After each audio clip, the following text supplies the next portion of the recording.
শাড়ি বিন্দিয়া মনি যাই রে চলিয়া মনি রে ও মনি রে। কি হলো রে বন্ধু, মন খারাপ কেন আছিস? আর বলিস না রে ভাই, আমার মন টন খুব খারাপ আছে। আমার মাল আমাকে ধোকা দিয়ে দিয়েছে, কি যে করবো ভেবে পাচ্ছি না। ওর না দেখ রে ভাই দেখ, আমি কত হ্যাপি আছি, আমার পিছনে 4-5টা মাল ঘুরছে। উপায়টা কি রে ভাই, কি করে করলি 4-5টা মাল? আমার কাছে একটা সাধু আছে, চল চল। দেবে মাল পটা। বিল্ডিং মারবি না? চল তাহলে মাল ভাই, চল। মাল পটাবো আজকে তোর থেকে বেশি, তুই 4-5টা, আমি 6-7টা মাল পটাবো। চল দেখা যাক। চল।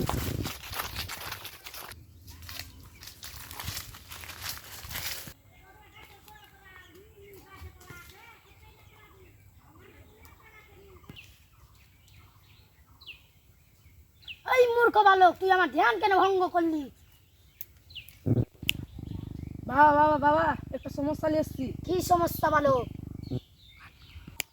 বাবা বাবা বাবা দিয়ে মাল পড়ে না। থাম দেখছি,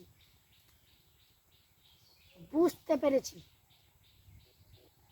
আমি তোদের এমন একটা তাবিজ দিচ্ছি, 8টা মাল পড়বে। এইলে তোর একটা, এলে তোর একটা। কালকে থেকে 8টা মাল তোদের পিছা পিছা ঘুরবে। ভালো থাকি সাধু বাবা, সাধু থাকবা সাধু বাবা। আশীর্বাদ আশীর্বাদ বাচ্চা, আশীর্বাদ রাখো ভালো। খাটলি চল বন্ধু, তুই কি খাবি দোকানে? তুই যে খাবি, তুই যে চাবি তোকে পেলিয়ে দিব, বল কি খাবি? চল আমরা একটা খুশির একটা নাচ হয়ে যাবে।